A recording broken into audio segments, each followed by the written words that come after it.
My hands shook as I fumbled with the car keys, Sophia's terrified whimpers cutting through the chaos in my mind. Derek's words still echoed like poison. Those people will pay good money for you both. Fresh meat always sells well.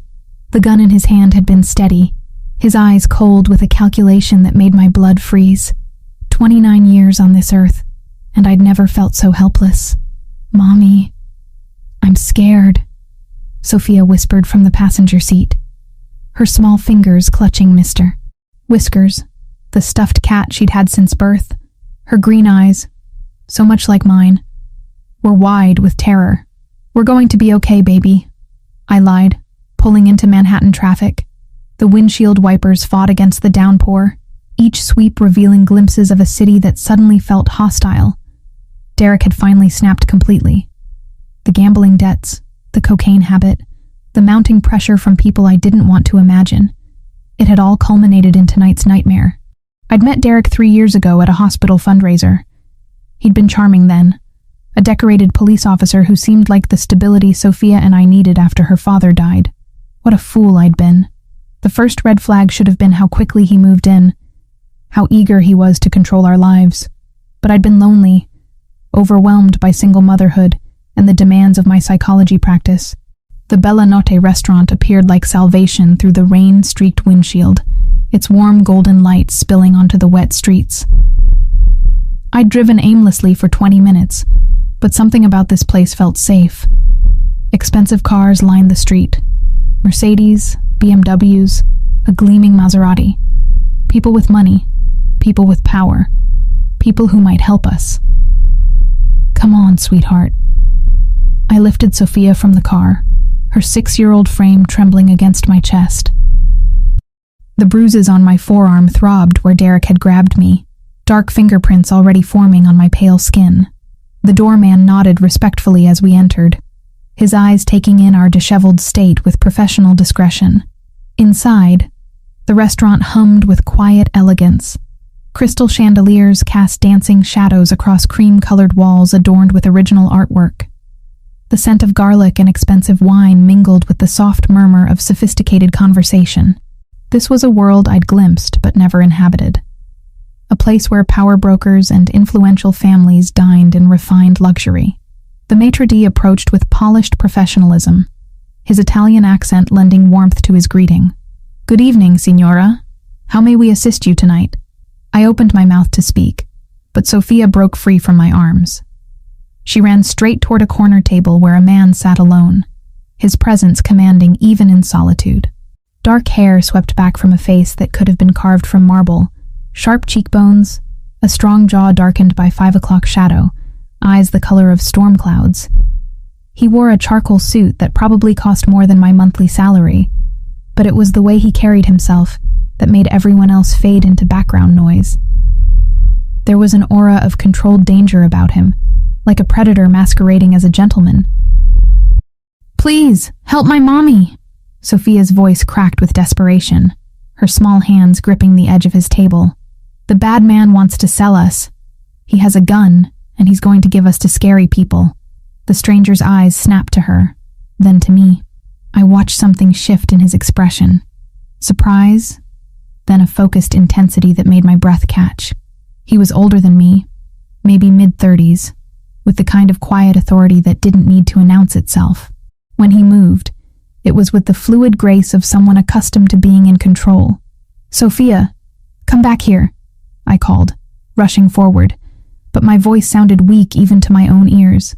The man, this beautiful, dangerous stranger, slowly set down his wine glass. His gaze traveled over Sophia's tear-stained face, then lifted to assess me. I felt exposed under his scrutiny, aware of my disheveled appearance, the fear I couldn't hide, the bruises I hadn't bothered to cover. My usually neat auburn hair hung in damp tendrils around my face, and my simple blue dress was wrinkled from our desperate flight. "What's your name, little one?" he asked Sophia, his voice low and surprisingly gentle. There was something in his tone, a careful control that suggested volcanic emotions held in check. "Sophia Wright. That's my mommy, Joanne. The bad man has a gun and he wants to hurt us." Her words tumbled out in a rush, complete trust radiating from her small form. The stranger's jaw tightened almost imperceptibly. A muscle jumped near his temple, the only sign of whatever storm was building behind those granite eyes. He looked past me toward the restaurant's entrance, and I followed his gaze to see Derek's silhouette through the glass doors. My heart hammered against my ribs so hard, I wondered if he could hear it. He followed us, I whispered, instinctively moving closer to Sophia. The man stood in one fluid motion, his full height impressive. He was at least 6'3", broad shoulders filling out his suit jacket perfectly. With movements that seemed almost casual, he reached into his pocket and withdrew a phone. The gesture was unhurried, but there was something predatory in the way his eyes never left Derek's figure outside. "Vincent," he said quietly into the device, his voice carrying an authority that raised goosebumps on my arms. "We have a situation at Bella Notte. 2 guests require immediate assistance. Handle the armed individual in the parking area. Carefully. He's a police officer, but I suspect not a clean one. Standard protocol for threats to civilians under our protection." I stared at him in shock. How had he known Derek was armed? How had he known Derek was a cop? Within seconds, I saw movement through the rain-streaked windows. Black SUVs materialized from the darkness like phantoms, surrounding Derek's beat-up Honda with military precision. Men in dark suits emerged from the vehicles, tall, broad-shouldered figures who moved with the same controlled grace as the man beside me. "Who are you?" I managed to ask, my voice barely above a whisper. His storm-gray eyes met mine, and I saw something flicker there. Calculation, protectiveness, and something darker I couldn't name. Something that should have terrified me but instead made me feel safer than I had in months. "Someone who doesn't tolerate men who threaten children," he replied simply. "Or women who clearly need protection." Through the window, I watched Derek's face change from arrogance to fear as he found himself surrounded. One of the men approached his car window. Tall, silver-haired, with the bearing of someone accustomed to delivering unpleasant news to unpleasant people. "My associate is explaining to your friend that he has 48 hours to disappear from this city," the stranger continued, his tone conversational despite the gravity of his words. "He's also ensuring that Mr. Collins can be monitored should he choose to ignore this generous advice. A small tracking device, nothing too invasive." I should have been terrified. This man clearly had resources, connections, power that operated outside the law. The casual way he orchestrated Derek's intimidation suggested this wasn't his first time dealing with threats. Instead, I felt something I hadn't experienced in months. Safety. Sophia had moved even closer to the stranger, her natural child's instinct for protection overriding any stranger. Danger warnings I'd drilled into her. She looked up at him with complete trust, and I envied her ability to read people so clearly. "Will the bad man go away forever?" she asked, her voice small but hopeful. The stranger knelt to her level, his harsh features softening in a way that made my chest tighten unexpectedly. Up close, I could see he had long, dark eyelashes that any woman would envy, and a small scar near his left temple that spoke of a violent past. "He won't hurt you again, Sophia. I promise you that." His voice carried such conviction that even I believed him completely. It was a promise no stranger should make to a child he'd just met. Yet somehow, looking into his eyes, I knew he meant every word, and that he had the power to keep it. The ride to his mansion felt like entering another world entirely. The black Mercedes glided through Manhattan streets with whisper-quiet luxury, its leather interior scented with cedar and something distinctly masculine that made my pulse skip erratically. Sophia had fallen asleep against my shoulder within minutes, exhaustion finally claiming her small body. "She's been through enough for one night," the stranger said quietly, his storm-gray eyes studying us in the rearview mirror. "My home is secure. You'll both be safe there." I shifted uncomfortably under his penetrating gaze. "I don't even know your name." "Raphael Montesani." He said it simply, as if the name shouldn't mean anything to me. But it did. My blood chilled as recognition hit. I'd seen that surname in newspaper headlines, whispered in conversations about New York's most powerful families. The Montesanis weren't just wealthy. They were untouchable, dangerous, connected to things decent people pretended didn't exist. I couldn't finish the sentence. "A businessman," he supplied smoothly. among other things. The understatement would have been laughable if it weren't so terrifying. Raphael Montesani was rumored to control half of Manhattan's underground economy. People crossed the street to avoid his associates. Politicians took his calls at midnight. And now I was in his car, dependent on his protection. Why are you helping us? My voice came out smaller than I intended. His eyes met mine in the mirror again, and I saw something flicker there. Something almost vulnerable beneath the controlled exterior. Children shouldn't be afraid in their own homes, he said finally. Neither should their mothers. The mansion appeared through wrought iron gates that opened silently at our approach.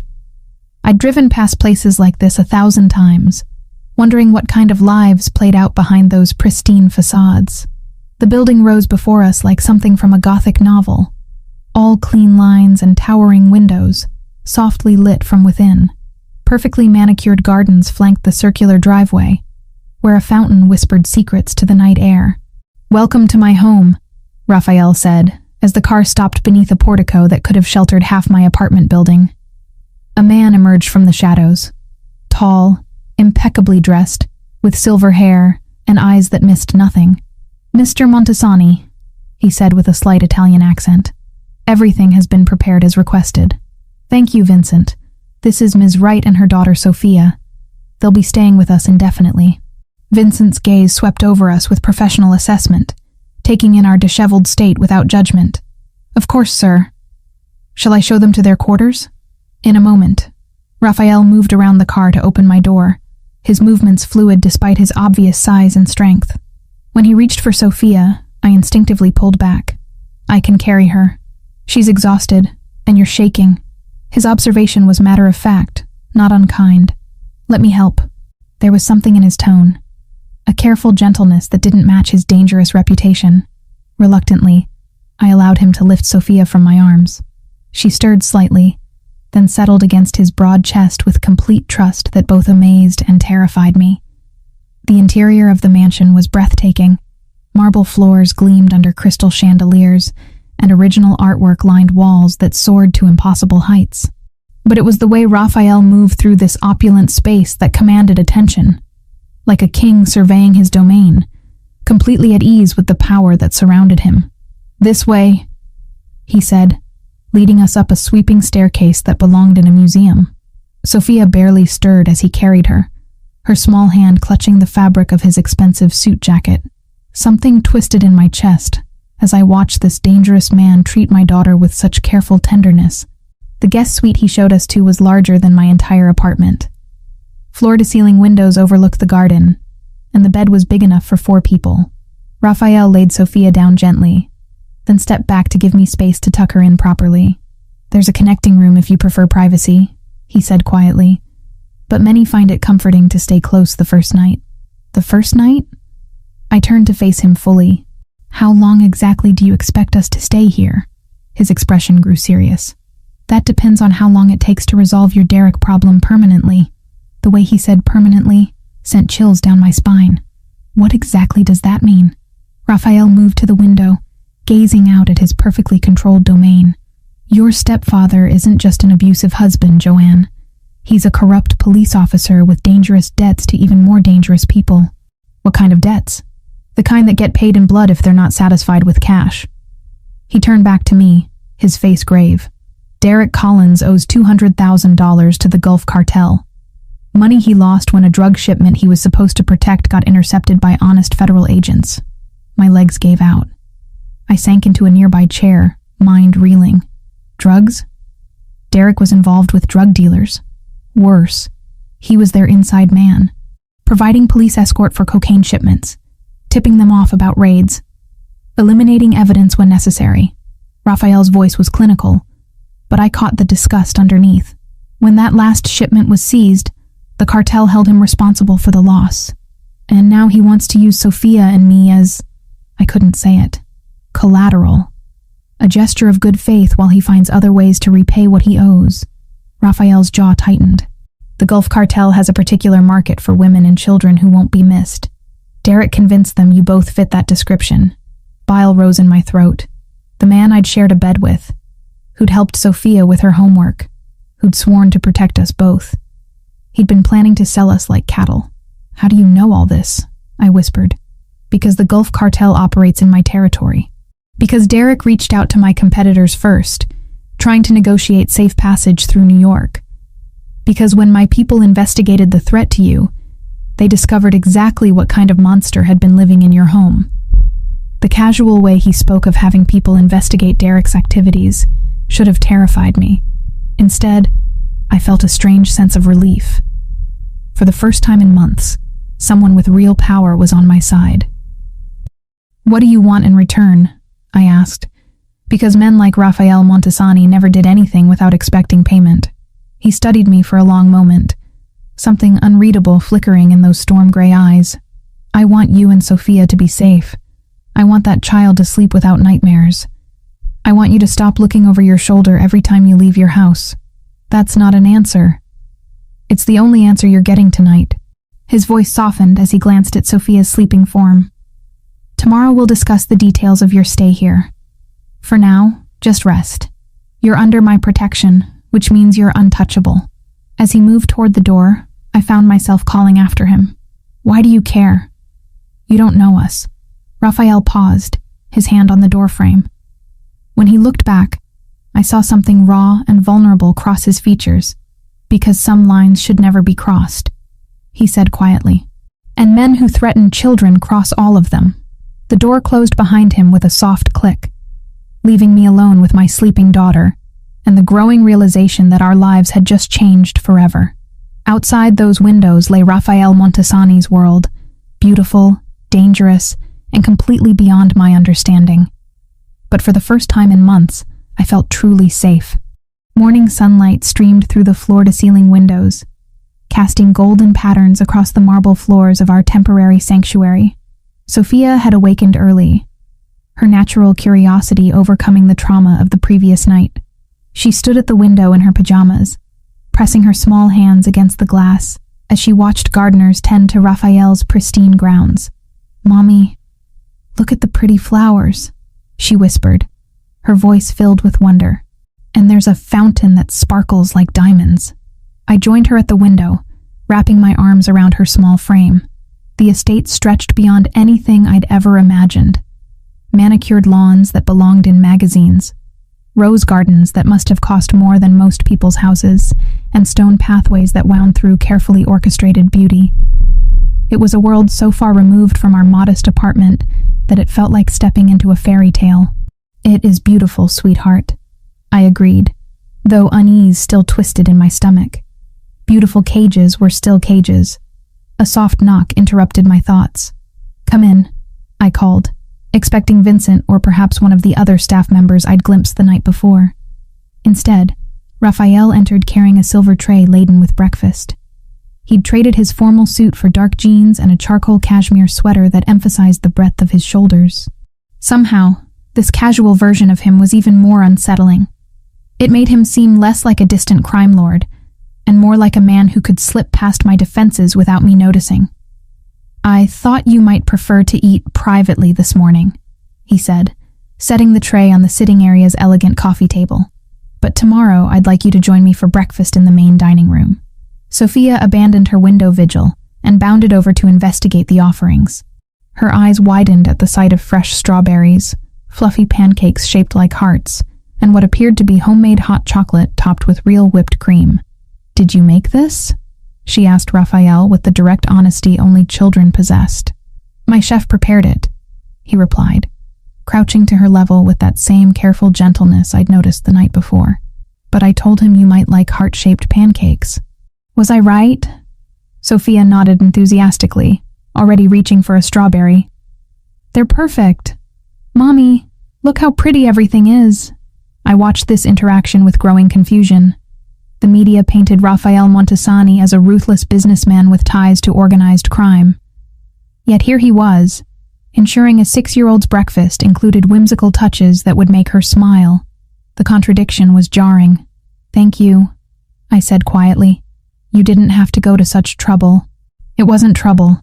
His storm-gray eyes met mine, and I felt that familiar flutter in my chest that I absolutely could not afford to feel.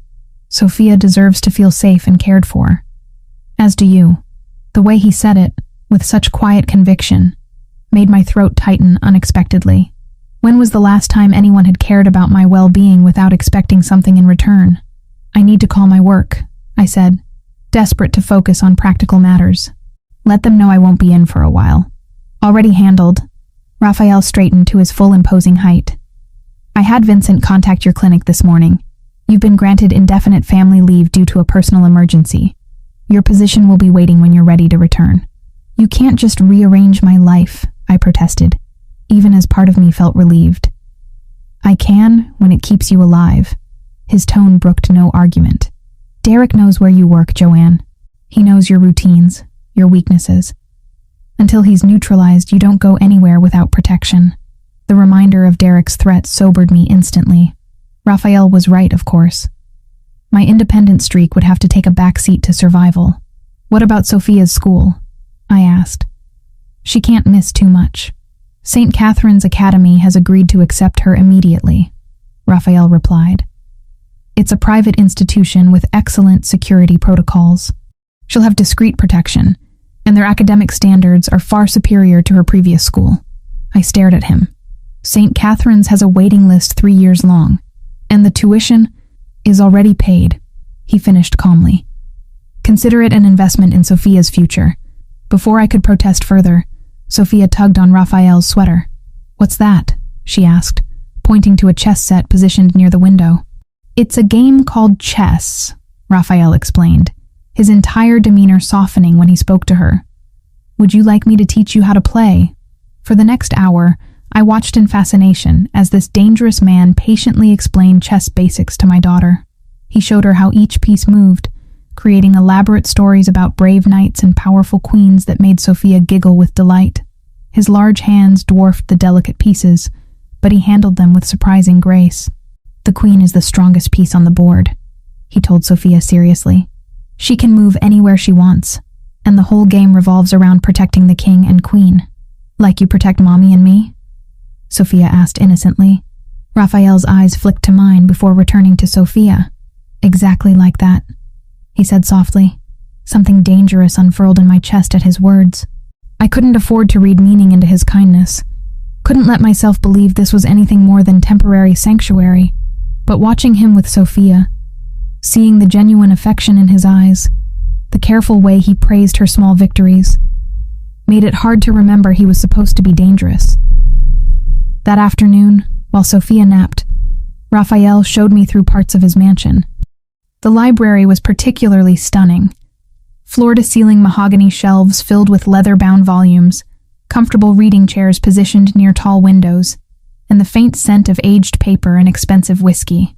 You read psychology texts, I observed, noting several familiar titles among the collection. Know thy enemy, he replied with a slight smile that didn't reach his eyes. Understanding human behavior is essential in my line of work. And what exactly is your line of work? I asked, though I wasn't sure I wanted the honest answer. Raphael was quiet for a long moment, studying my face as if weighing how much truth I could handle. I manage certain business interests that operate outside traditional corporate structures, he said finally. Import and export primarily, some real estate development, investment opportunities that require discretion. It was a carefully sanitized version of whatever he actually did, but I appreciated that he wasn't lying outright. The less I knew about his criminal activities, the safer I'd be if this situation ever went sideways. Your daughter is remarkable, he said, changing the subject as we moved into a sitting room decorated in warm earth tones. Intelligent, resilient, trusting despite everything she's been through. You've raised her well. Pride swelled in my chest. She's the best thing I've ever done. It shows. Raphael's expression grew serious. I want you to know, Joanne, whatever happens with Derek, whatever you decide about staying here, Sophia will always be protected. I give you my word on that. The intensity in his voice made my breath catch. There was something almost vulnerable in the way he spoke about Sophia, as if her welfare had become personally important to him in the span of a single day. Why? I whispered. Why do you care so much about strangers? Raphael moved closer, close enough that I caught his scent, cedar and spice and something uniquely masculine that made my pulse quicken. When he reached out to touch my face, I should have stepped back. Instead, I found myself leaning into the warmth of his palm. "You're not strangers anymore," he said quietly. "The moment Sophia asked for my help, the moment I saw the fear in your eyes, you became mine to protect." The possessive way he said mine should have alarmed me. Instead, it sent heat spiraling through my veins.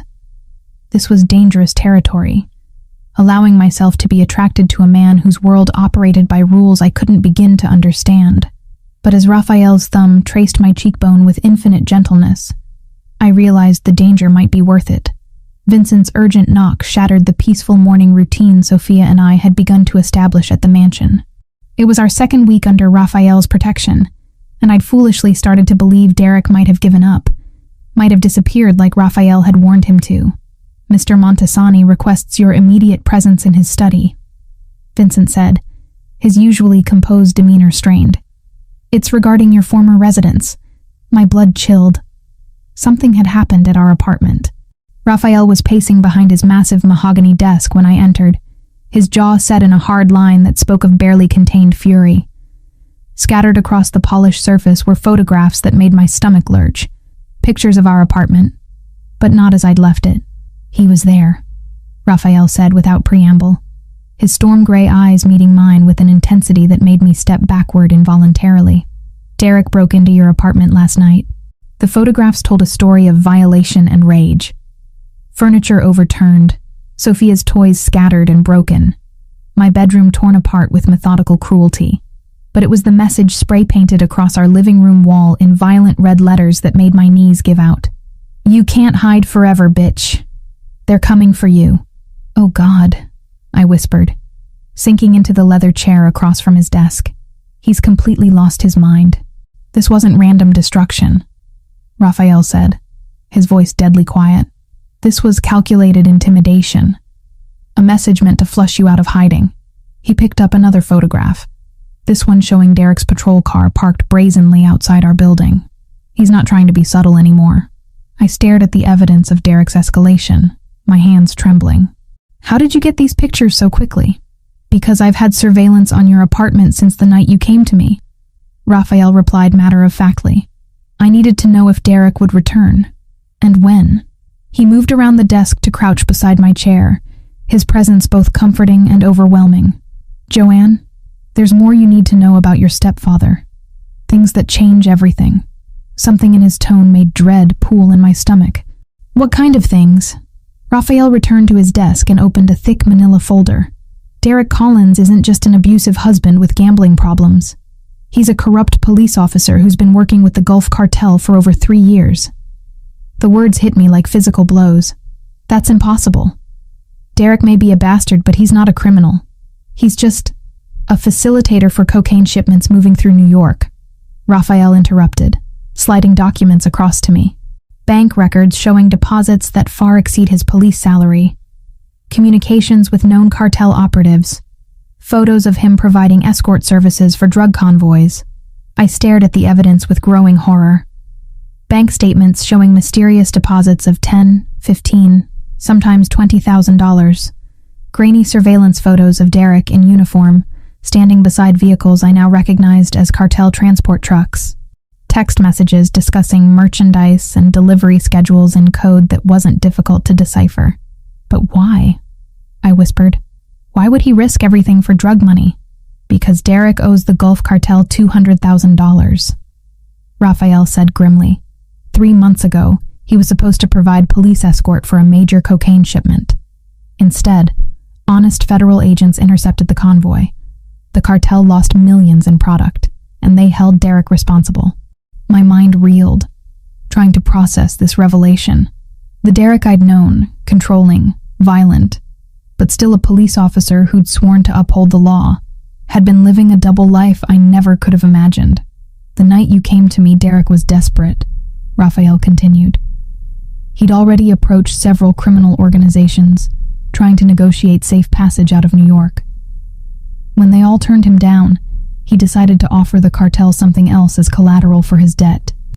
"Sophia and me," I realized with dawning horror. "You and Sophia," he confirmed. 2 untraceable women who could disappear without anyone asking difficult questions. The cartel has specific markets for that kind of merchandise. Bile rose in my throat. I pressed my hands to my mouth, fighting the urge to vomit. The man I'd shared a bed with, who'd helped Sophia with her math homework, who'd promised to protect us both. He'd been planning to sell us like cattle to pay his debts. "There's something else," Raphael said quietly, and the gentleness in his voice made me look up. "Something about Sophia's father." My heart stopped. "Michael? What about Michael?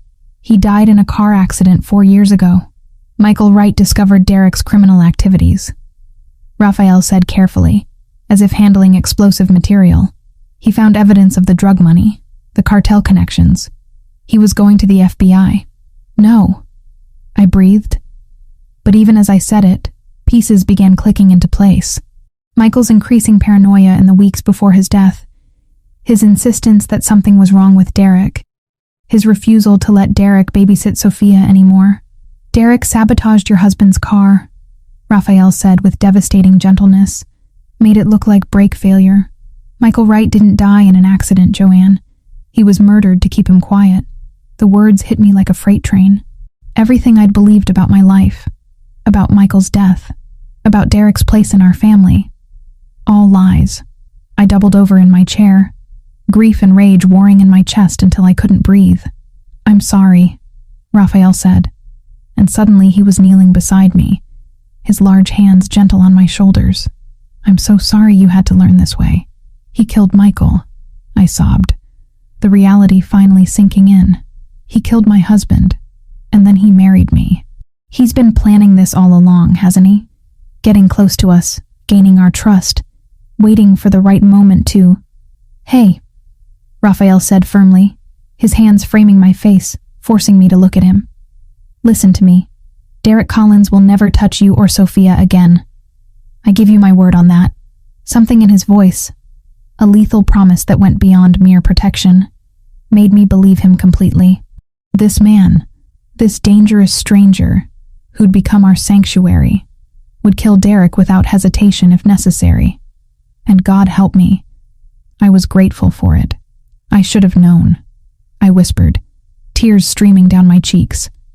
"I should have seen the signs, should have protected Michael, should have—" "Stop." Raphael's thumbs brushed away my tears with infinite tenderness. "You couldn't have known. Derek is a skilled manipulator who spent years perfecting his deception. None of this is your fault." For a moment we stayed frozen like that. His hands on my face, my tears falling onto his wrists, the weight of revelation hanging between us. I was acutely aware of his proximity, the heat radiating from his body, the way his breathing had quickened slightly. "Joanne," he said softly, and I heard something raw in his voice that made my pulse skip. Before I could respond, before I could think about all the reasons this was dangerous, I found myself leaning forward. He met me halfway, his arms wrapping around me as I collapsed against his chest. It should have been simple comfort, a protective embrace between allies. Instead, it felt like coming home to a place I'd never known I was looking for. Raphael held me while I grieved for Michael, for the innocence I'd lost, for the naive woman who'd believed Derek's lies. His hands moved over my hair, my back, offering silent comfort that spoke louder than words. Against his solid chest, surrounded by his warmth and strength, I finally felt safe enough to fall apart completely. And when I did, Raphael caught every broken piece. 3 weeks into our stay at Raphael's mansion, I'd begun to believe we might actually be safe. Sophia had adapted remarkably well to St. Catherine's Academy, making friends with the privileged daughters of Manhattan's elite. Every morning, 2 of Raphael's men would discreetly escort her to school in an unmarked sedan, then position themselves strategically around the campus throughout the day. It was a Tuesday afternoon when my carefully constructed sense of security shattered completely. My phone rang while I was reading in Raphael's library, Sophia's favorite book of fairy tales open in my lap as I waited for her return. The caller ID showed St. Catherine's main office, and something cold settled in my stomach before I even answered. "Ms. Wright, this is Principal Morrison," came the crisp voice. "I need you to come to the school immediately. There's been an incident involving Sophia." My blood turned to ice. What kind of incident? Is she hurt? She's perfectly safe, the principal assured me quickly. But there was an attempted abduction during afternoon recess. Our security protocols worked exactly as intended, and the perpetrators were apprehended by your security detail. The phone slipped from my nerveless fingers, clattering to the marble floor. Through the library's tall windows, I could see Raphael's black Mercedes speeding up the circular driveway, moving faster than usual. He must have received the call simultaneously. I met him in the foyer, and one look at his face told me everything I needed to know. His storm-gray eyes burned with a fury so cold it took my breath away. This wasn't the controlled anger I'd seen before. This was something primal, deadly, barely contained beneath his civilized exterior. "Where is she?" I demanded, my voice cracking with panic. "Safe. Vincent is bringing her home now." Raphael's voice was carefully modulated, but I could hear the volcanic rage simmering beneath. 2 men tried to take her from the playground. They had a van waiting, sedatives, zip ties, professional equipment. The clinical way he described the attempted kidnapping made my knees weak. I gripped the marble banister to keep from falling. "Gulf Cartel?" I whispered. "Derek's friends," Raphael confirmed, and something in his tone made me step back instinctively. "They were going to drug my little girl and stuff her into a van like a piece of cargo." The possessive way he said "my little girl" should have alarmed me. Instead, it filled me with fierce gratitude. Sophia had become precious to him, not just as my daughter, but as someone he genuinely loved and would die to protect. The front door opened, and Vincent entered carrying Sophia in his arms. She was crying, her small face pressed against the older man's shoulder, but she appeared physically unharmed. The moment she saw Raphael, she reached for him with desperate urgency. "Papa Rafa," she sobbed, using the name she'd started calling him the week before. "The bad men tried to take me, but Uncle Vincent scared them away." Raphael gathered her against his chest with infinite gentleness, his large hand stroking her hair as he murmured soothing words in Italian. But over Sophia's head, his eyes met mine, and I saw something that chilled me to the bone. This was a man preparing for war. "What happened to the men who tried to take her?" I asked Vincent quietly. "Detained for questioning," Vincent replied with diplomatic vagueness that told me everything I needed to know. That evening, after Sophia had been fed, bathed, and tucked safely into bed with extra security posted outside her room, I found myself unable to sleep. The attempted kidnapping had shattered any illusion of safety I'd been clinging to. Derek wasn't giving up. He was escalating, becoming more desperate and dangerous. I padded barefoot through the mansion's corridors, drawn toward the warm light spilling from Raphael's study. The door was slightly ajar, and I could see him standing at the window, a glass of whiskey untouched in his hand. He'd shed his suit jacket and rolled up his sleeves, revealing powerful forearms that spoke of violence held in check. "You should be sleeping," he said without turning around, somehow sensing my presence. "So should you." I stepped into the study, closing the door behind me. The space felt intimate in the low lamplight, filled with the scent of leather and expensive whiskey. Raphael turned to face me, and I caught my breath at the raw emotion in his expression. This man who controlled half of Manhattan with ruthless efficiency looked haunted, vulnerable in a way that made my chest ache. "I failed her," he said quietly.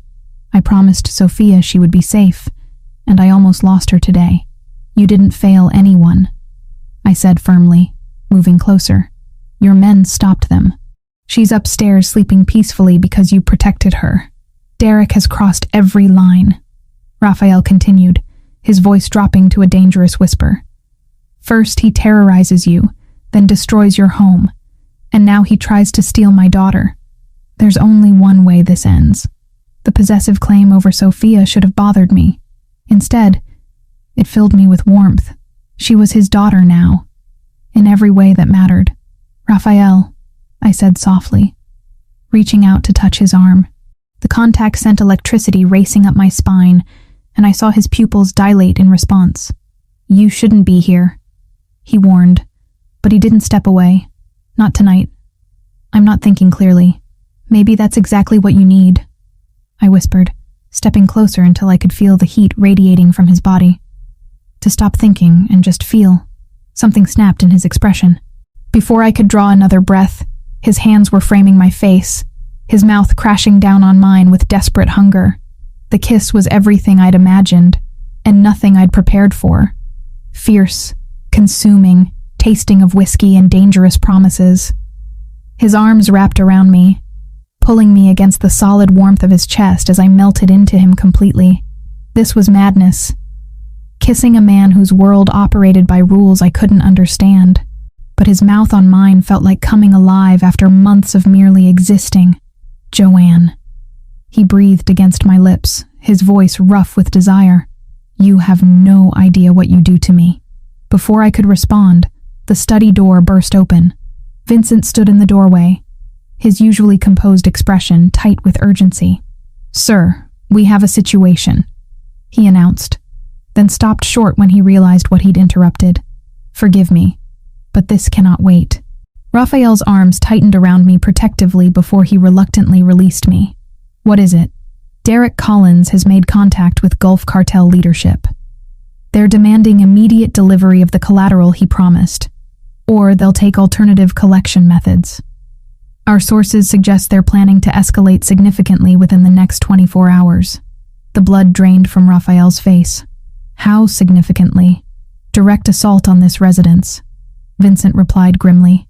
They know you have the woman and child here, and they're willing to go to war to collect them. Raphael was quiet for a long moment, his jaw working as he processed this information. When he finally spoke, his voice carried the weight of absolute decision. Prepare the safe house. I want Joanne and Sophia moved within the hour. No, I said firmly, surprising both men. I'm not running anymore, and I'm not letting you face this alone. Raphael turned to me, his eyes blazing with equal parts admiration and frustration. This isn't your fight. It became my fight the moment Derek decided to sell my daughter, I replied. Go handle Derek, end this nightmare, but come back to us. The words hung in the air between us, heavy with implication. This wasn't just about protection anymore. Somewhere in the past 3 weeks we'd become a family. Unconventional, dangerous, but real. Raphael cupped my face in his hands, pressing his forehead to mine.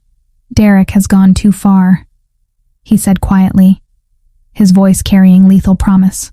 No one touches what's mine and lives to tell about it. As he strode from the study with Vincent at his side, I pressed my fingers to my lips where the taste of him still lingered.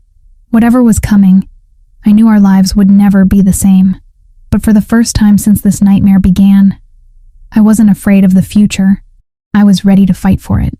Raphael left the mansion before dawn, his movements silent and predatory as he prepared for what he knew would be the final confrontation.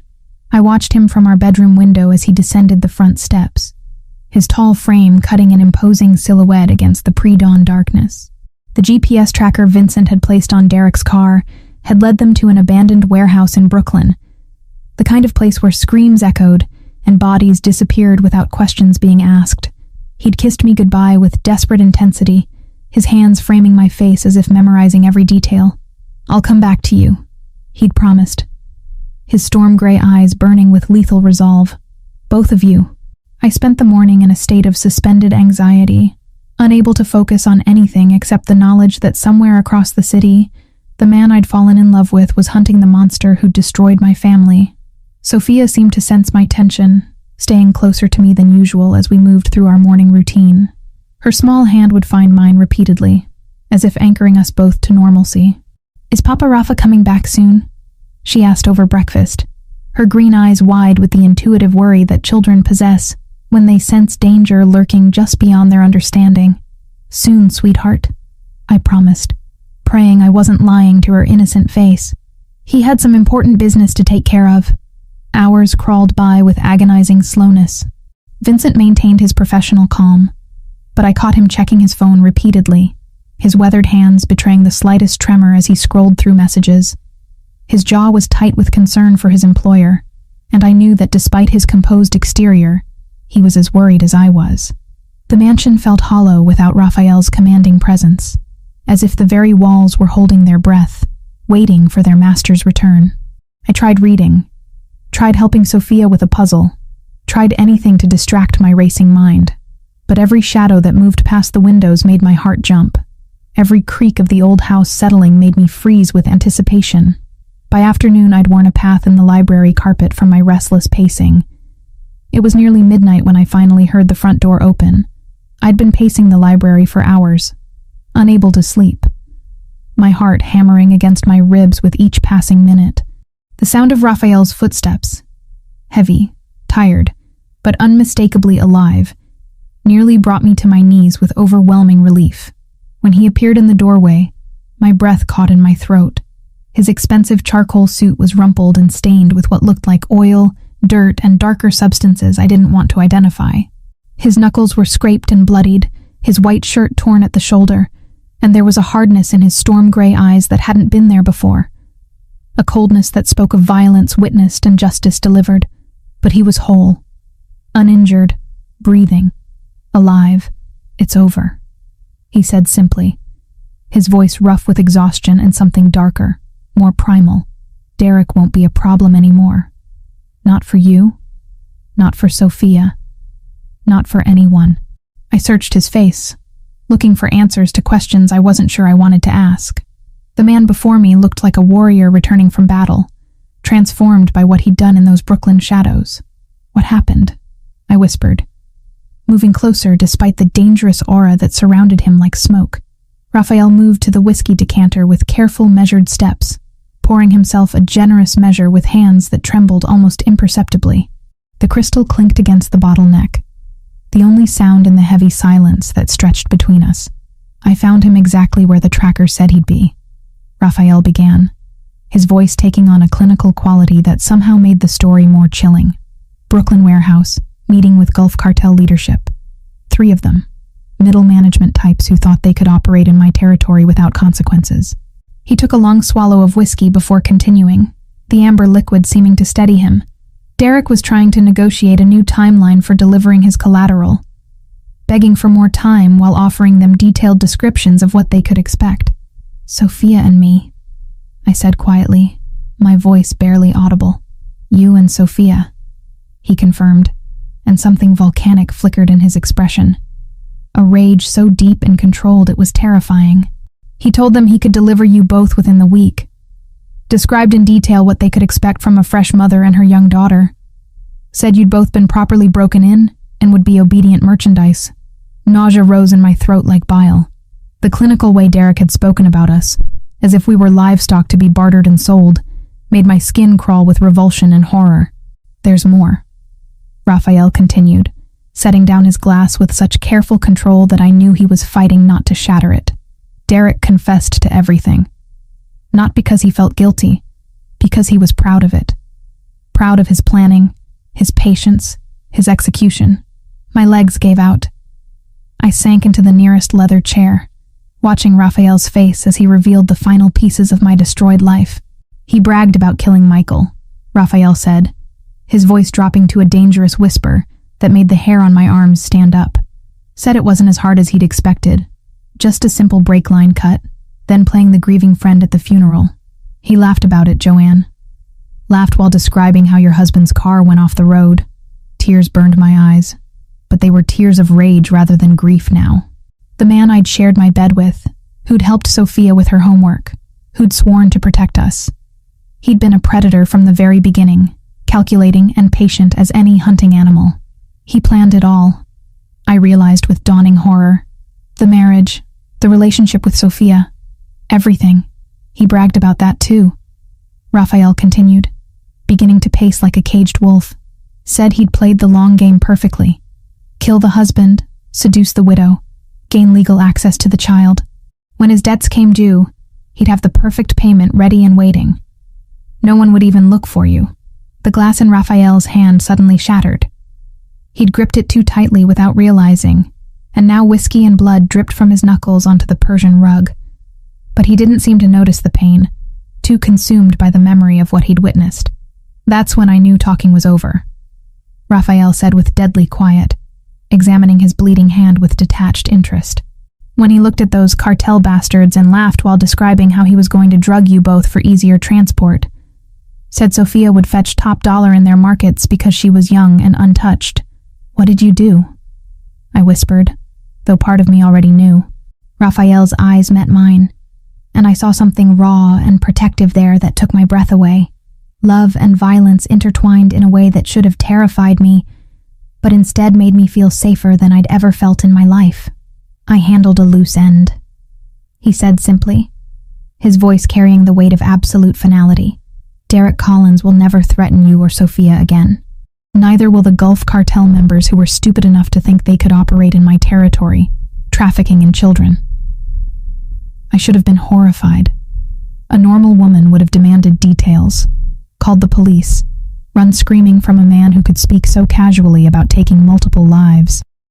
Instead, I felt only overwhelming relief washing over me like a cleansing tide. The nightmare that had consumed my life for months was finally, truly over. "Thank you," I said quietly, meaning it with every fiber of my being. Raphael looked genuinely surprised by my response, as if he'd expected condemnation rather than gratitude. "You're not afraid of me?" I stood and moved toward him, my heart pounding with something that had nothing to do with fear and everything to do with love, desire, and desperate relief. "I'm afraid of losing you," I admitted, my voice breaking slightly. "I'm afraid of what my life would be like without you in it." Without us. Something fundamental shifted in his expression. The hardness melted away like ice in sunlight, replaced by raw vulnerability that made my chest ache with tenderness. "Joanne," he said, my name a prayer on his lips. "You saved us," I continued, stepping closer until I could feel the heat radiating from his powerful body. "You protected Sophia when no one else could. You gave us a home, a family, a future when we had nothing." His hands came up to frame my face, thumbs brushing away tears I hadn't realized were falling. His touch was infinitely gentle despite the blood on his knuckles, despite what those hands had done tonight in service of our protection. "You gave me something worth fighting for," he said softly, his voice rough with emotion. "Worth killing for, worth changing my entire life for." When he kissed me this time, it wasn't desperate or urgent like our previous encounters. It was claiming, possessive, full of promises that had nothing to do with mere protection and everything to do with forever. His mouth moved against mine with reverent hunger, as if he was memorizing the taste of victory and homecoming combined into one perfect moment. "Mine," he murmured against my lips, the word carrying weight of ownership and worship combined into something sacred. "Yours," I agreed completely, surrendering to the truth we'd both been fighting. "Always yours." What followed was inevitable, beautiful, and utterly transformative. Raphael made love to me with the desperate intensity of a man who'd almost lost everything precious to him. And I gave myself to him with the abandon of a woman finally free to love without fear. A morning news anchor's voice drifted through the mansion's breakfast room, her crisp, professional tone at odds with the intimate scene unfolding at Raphael's dining table. Sophia sat perched on Raphael's lap, carefully spreading jam on her toast, while he helped steady her small hands. The domestic normalcy of the moment felt surreal after everything we'd been through. Body of NYPD Detective Derek Collins was discovered in a Brooklyn warehouse early this morning. Sources close to the investigation suggest Collins may have been involved in drug trafficking operations connected to the Gulf Cartel. The case has been classified as gang-related violence, and the investigation has been expedited through federal channels. I reached for the remote, but Raphael's hand covered mine gently. "Let it finish," he said quietly. Collins had been under internal investigation for suspicious financial activities and was scheduled to meet with federal agents next week. Police Commissioner Janet Martinez stated that while the department doesn't condone vigilante justice, Collins' death appears to be the result of criminal associations rather than his police work. The case is expected to be closed within days. Raphael turned off the television with deliberate calm. Sophia continued eating her breakfast, blissfully unaware that the bad man who'd terrorized us was now permanently gone. For her, life had simply become safe, stable, and filled with love. "It's really over," I whispered, the weight of Derek's death settling over me. Not grief.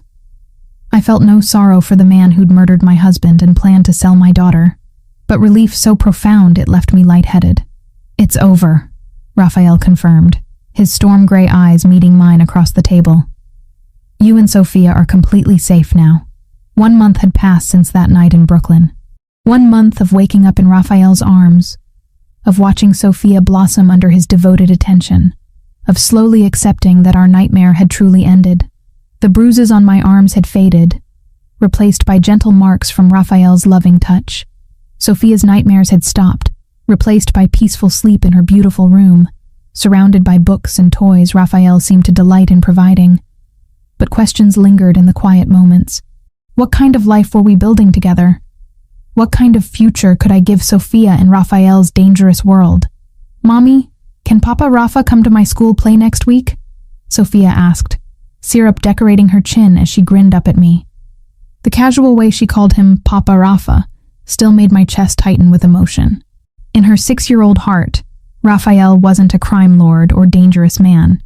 He was the father figure who read her bedtime stories, taught her chess, and made her feel utterly safe and loved.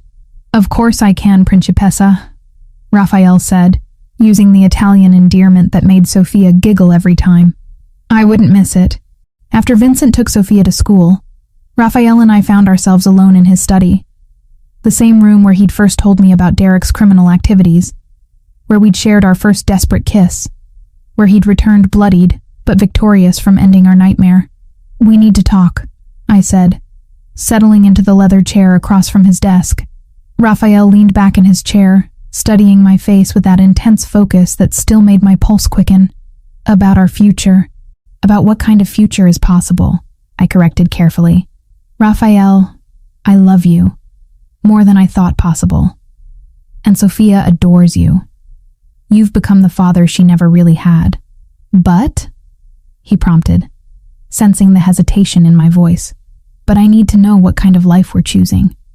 What kind of world I'm bringing my daughter into permanently." I took a shaky breath. "I know what you do. I know the risks. I've seen the violence your world requires. And part of me accepts that because you used it to protect us." Raphael's jaw tightened almost imperceptibly. "What are you asking me?" "I'm asking if you're willing to change. Not who you are. I fell in love with exactly who you are. But how you live. The dangerous parts of your business. The illegal activities. Can you step back from those gradually?" For a long moment, Raphael was quiet, his fingers steepled as he considered my words. When he finally spoke, his voice carried a weight I'd never heard before. 6 months ago, if anyone had asked me to consider leaving my family's traditional businesses, I would have laughed. He said slowly, "The Montesani name has been synonymous with power in this city for 3 generations. I inherited an empire built on strength, fear, and absolute control." He stood and moved to the window overlooking his manicured grounds, hands clasped behind his back. "Then a terrified little girl ran up to my table in a restaurant and begged me to save her mother," he continued. "And everything I thought I knew about what mattered changed in an instant." My heart clenched at the raw emotion in his voice. "You want to know what kind of man I'm willing to become for you and Sophia?" Raphael turned to face me, and I saw something vulnerable and determined in his expression. "I'm willing to become the man Sophia already thinks I am. The man who makes you feel safe without having to spill blood to do it." "What does that mean practically?" I asked softly. "It means gradually transferring my family's less legitimate operations to my associates who are better suited for that life," Raphael explained, moving back to sit on the edge of his desk closer to me. "It means focusing on our legal businesses, real estate development, legitimate import, export, the restaurant chains. We have enough clean money to live comfortably for several lifetimes. And your associates will accept that transition?" A ghost of his old dangerous smile appeared. "They'll accept whatever I decide. But honestly, many of them have been wanting more legitimate operations for years. The old ways are becoming too risky in the modern world." I studied his face, looking for any sign of resentment or reluctance. Instead, I saw only determination and something that looked like relief. "You've already been planning this," I realized, "since the night I first held Sophia while she slept," Raphael admitted. "She was so small, so trusting. The thought of her growing up afraid of what I do, of you constantly worrying about my safety, it became unbearable." He knelt beside my chair, taking my hands in his scarred ones. "Joanne, you and Sophia didn't just save my life that night in the restaurant. You saved my soul. You showed me what it means to have something more precious than power, more important than respect, earned through fear." Tears burned my eyes as his thumbs traced gentle circles on my palms. "Marry me," he said simply, "not because you need protection, not because Sophia needs a father figure, but because I love you both more than my own life. Because I want to build something beautiful and safe and real with you." The proposal wasn't a question. It was a promise, a declaration, a plea all wrapped into one. This dangerous, powerful man was offering to reshape his entire existence for the chance to be our husband and father. "I need conditions," I said carefully. Raphael's mouth quirked upward. "I'd be disappointed if you didn't. Name them. Complete transparency about your business dealings. If you say you're going legitimate, I need to know exactly what that process looks like and when." "Done. Sophia's safety and normal childhood are non-negotiable. She goes to regular school, has normal friends, participates in normal activities. No bodyguards she can see, no obvious signs of your old life." "Agreed, though I reserve the right to ensure discreet protection. And no more violence," I said firmly. "I know the Derek situation required extreme measures, and I'll never regret what you did to protect us. But going forward, we handle problems through legal channels." Raphael was quiet for a moment, and I held my breath.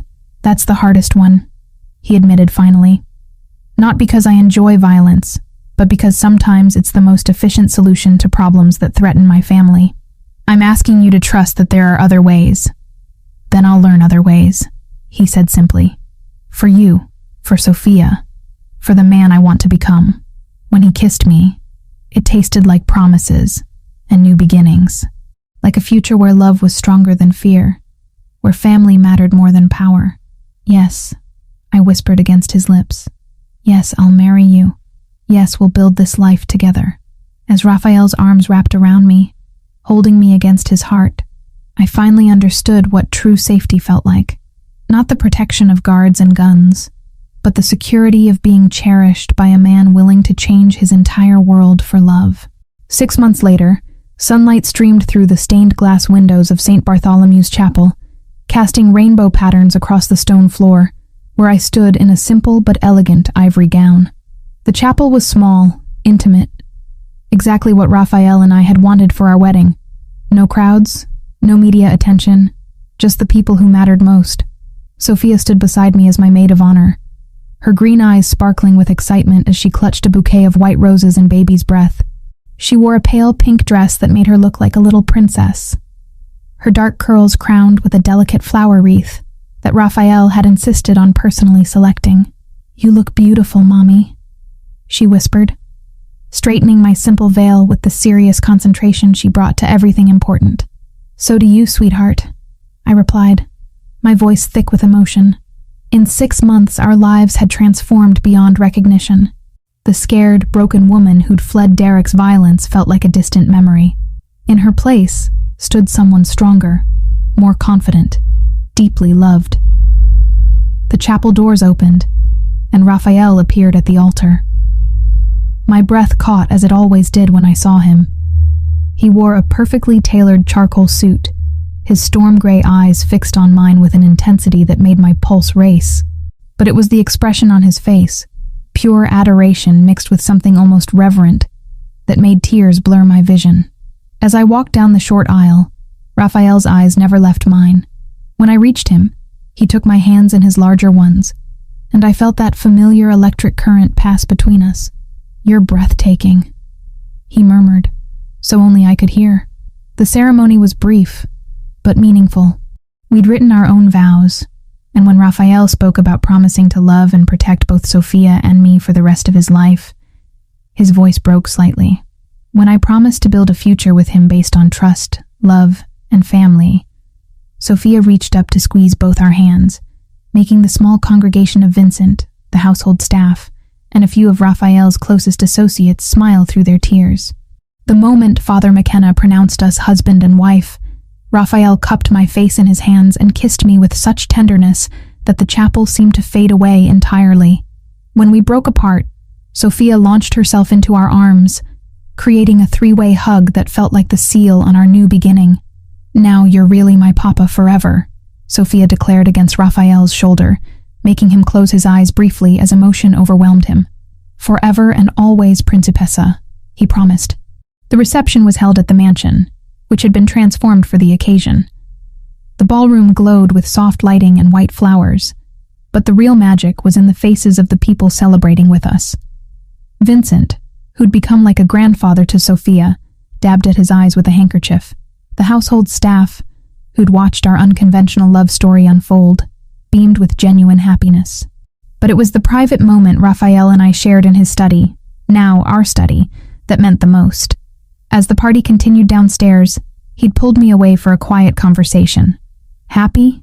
he asked, his arms encircling my waist as we swayed to the distant music. "Completely," I replied, meaning it with every fiber of my being. "Are you? Any regrets about the changes you've made?" Over the past 6 months, Raphael had systematically transferred his family's illegal operations to trusted associates, while focusing on legitimate businesses. The restaurants, real estate developments, and import companies were thriving under his attention. More importantly, he seemed lighter, more at peace than when I'd first met him. "My only regret is that it took me 35 years to find you and Sophia," he said, pressing a gentle kiss to my temple. Everything else was just preparation for this life. The transformation hadn't been without challenges. Some of his associates had questioned his decisions initially, but Raphael's reputation and careful transition planning had smoothed most difficulties. He'd also surprised me by genuinely embracing a more conventional lifestyle, attending Sophia's school events, taking family vacations, even learning to cook simple meals when he wanted to give the staff time off. "Speaking of Sophia," I said with a smile, "she's been asking some very pointed questions about when she might get a baby brother or sister." Raphael's eyes darkened with an intensity that made my breath catch. "And what have you told her?"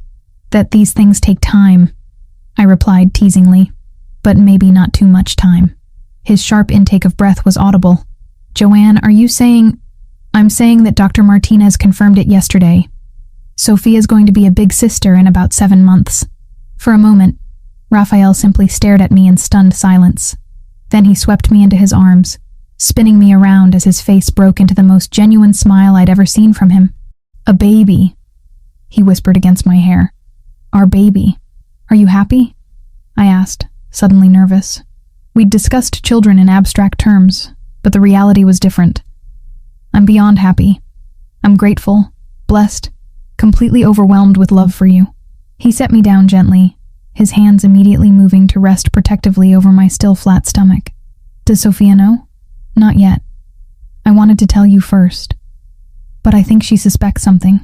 She's been extra clingy lately, and she asked me yesterday if I felt sick because I was growing a person like her friend's mom." Raphael laughed, the sound rich and joyful. "She's too smart for her own good. She gets that from her father," I said, meaning him completely, because that's what he was now. Sophia's father, in every way that mattered. The evening wound down with Sophia falling asleep in Raphael's arms as we sat by the fireplace in our renovated family wing. He'd transformed an entire section of the mansion into a warm, comfortable space designed around family life, rather than intimidating grandeur. Soft sofas, built-in bookshelves filled with children's literature, a play area where Sophia could spread out her art projects. It was everything I'd never dared to dream of. "I should put her to bed," Raphael murmured, but made no move to disturb our sleeping daughter. "In a minute," I said, settling more comfortably against his free arm. "I love watching you two together."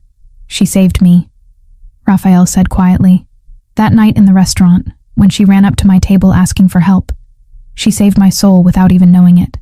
"You saved each other," I corrected. "You showed her what a real father looks like, what unconditional love and protection feel like." Outside the windows, snow had begun to fall, blanketing the grounds in pristine white. The mansion felt like a fortress, but not the cold, intimidating kind it had once been. Now it was a sanctuary filled with love, laughter, and the promise of new life growing within me. "Do you ever think about Derek anymore?" Raphael asked unexpectedly. I considered the question seriously. "Sometimes, but not with fear or anger. He's just a shadow from a past life, a cautionary tale about how wrong things can go when you ignore red flags. What he did to Michael, what he planned for Sophia and me, it's just proof of how precious this life we've built really is. Raphael's arm tightened around me protectively. He can never hurt any of us again. I know, and I'm grateful for what you did to ensure that, even if we never speak of it directly. As if sensing our conversation, Sophia stirred in Raphael's arms, her green eyes fluttering open. Are we going to live happily ever after now? She asked with the simple directness of childhood. Raphael and I exchanged a look over her head, communicating without words the depth of our love and commitment. Yes, Principessa, Raphael said softly. We're going to live happily ever after. And as Sophia smiled sleepily and snuggled back into his arms, I knew he was right. Our fairy tale hadn't started with a princess in a tower or a knight in shining armor. It had started with a terrified mother and daughter asking a dangerous stranger for help.